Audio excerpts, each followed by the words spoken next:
So as you guys probably know by now, Kayla Harrison has signed to the UFC and will be making her debut at UFC 300 against Holm. And yes, I've already made a video on it, and I do understand that this just isn't a fight that's worth making 2 videos on. But the reason why I'm making a second video on it is because this fight, according to Ariel Helwani, is that rabbit in the hat fight that he has been teasing and saying that it was going to be a big deal. He tweeted this recently after the Harrison versus Holm fight was announced. And this number here, the statement number 3, and yes, that was the rabbit. So I went out there and I googled UFC 300 rabbit in the hat and I found these articles. This one here, The Sun. Dana White makes announcement on UFC 300 main event as rumors of rabbit in the hat continue to swirl. White's statement will be music to the ears of MMA fans. MMA Mania. Go all the way up here. UFC 300 main event. With options dwindling, Dana White and co still have rabbits in their hat. UFC 300 is currently missing that marquee fight that will live up to the historic nature of the card. Fortunately, the UFC CEO Dana White reportedly still has some magic he's trying to weave. This magic that he was trying to weave wasn't a Conor McGregor fight for UFC 300. It wasn't Israel Adesanya all of a sudden coming back from injury. It wasn't, hey, here's Tom Aspinall versus Stipe Miocic. Hey, Nate Diaz is coming back. Jorge Masvidal is coming back. Mike Perry's coming back. It wasn't that. It was, hey, we're signing Kayla Harrison. And before I do start to kind of go on about why this isn't a magic in the hat kind of moment for the UFC, I do want to just go out there and say, and put it out there, I really like the signing of Kayla Harrison to the UFC. So much so, I think that she really could become the face of women's 135 pounds.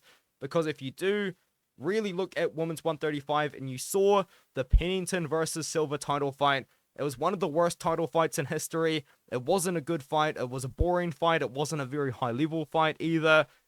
I feel like the UFC saw that and realized, man, we miss Amanda Nunes. We need a dominant champion. We need a fun champion with personality. Kayla Harrison actually is that perfect person.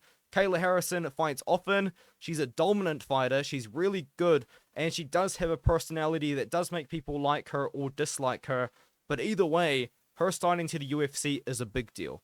But it's not the UFC 300 rabbit in the hat. I do want to emphasize something here, saying that Dana White himself said that UFC 300 was going to be so good, we're going to look at the first prelim of the night and think, how was that the first prelim of the night? That is how good UFC 300 is going to be. And one thing I will say is this is a really good card. It's a fantastic card. But, it's missing a main event. It's potentially missing a co-main event, considering the level of hype that Dana White built around this fight. And we had this rabbit in the hat revealed by Ariel Helwani saying that it wasn't going to be the main event, but it is going to be a special as can be announcement. And there's nothing more special than the return of Conor, which does make sense. But he did say something like, there are some rabbits. I know there's one in particular that they're hoping. You don't know if it's going to come into fruition just yet. But is there a crazy rabbit that is headline worthy? He knew that it wasn't going to be a main event, but he knew that there was going to be this little rabbit in the hat that was going to make UFC 300 so much better by the announcement. And I can tell you right now, the response that Dana White has gotten from this announcement isn't what I think the UFC kind of hoped for or expected with the rabbit in the hat announcement. So what I've gone to Dana White's Instagram, where I believe this is like the original source. And he does his announcement, Dana White goes and talks about the fight, hypes it up a little bit. Someone says, that's it, you're getting...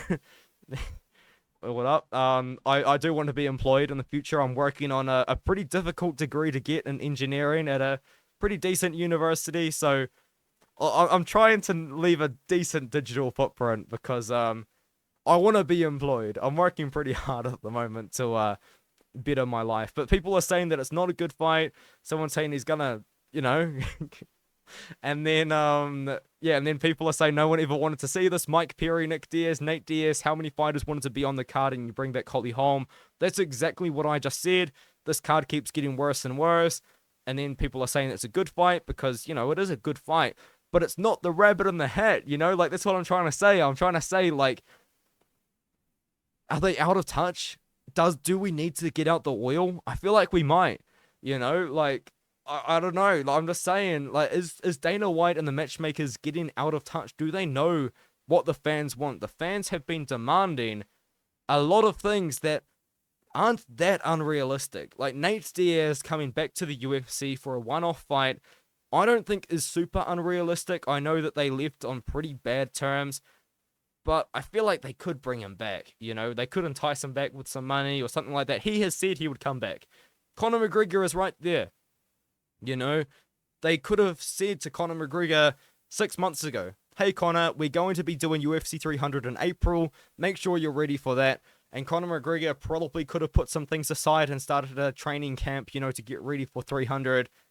That hasn't happened yet. I mean, I am somewhat expecting a 300 announcement with Conor McGregor, but it's fading. It could have been like a rabbit in the hat as like Israel Adesanya coming back, you know, one of the biggest names in the sport. It could have been something like signing Patchy Mix, you know, like would that have been enough? Like, I just don't. This just isn't a rabbit in the hat, is what I'm trying to say, you know, and I feel disappointed again. Because, man, I was just getting to a point with UFC 300 where I was thinking, man, this is a really good card. I'm really excited for it, because I am. I'm really excited for this card. This is a really good card. Do not get me wrong. I love the card. But it's UFC 300, and Dana White himself set these expectations. It wasn't the fans that set the expectations. It was Dana White himself. And then Ariel Helwani goes out there. My good friend Ariel Helwani, by the way, he featured me on his show, I believe at the end of last year. Great guy. But he went out there, Ariel Helwani, and hyped up this rabbit in the hat UFC 300 announcement. Get ready, guys. Or even there was even that little rumor. Get ready, guys. We're going to be talking about Israel Adesanya next Tuesday. Get ready for Israel Adesanya versus Dricus du Plessis today. Holm versus Kayla Harrison, is it? Like, what is happening? It's just like, I like the fight. I like the signing. I addressed that in this video. But it's not the rabbit in the hat. You know, it's not. I don't even know what rabbit in the hat means. It's not a term I've really ever heard of. But I'm just saying, my interpretation of rabbit in the hat is like this big shock factor that's like a big deal. So let me just kind of search it up. Rabbit in the hat. What does it even mean? Just to kind of end off the video. What is it meant to mean? Surprising others with a sudden act of skill. So it's a surprise. It's exactly what I thought it meant. I've had enough, honestly. This main event better not be Edwards versus Bilal. Yeah, I think it's time to get the oil out, but I'm not gonna say it because God, I want to be employed. Anyway, I'll see you guys in the next one.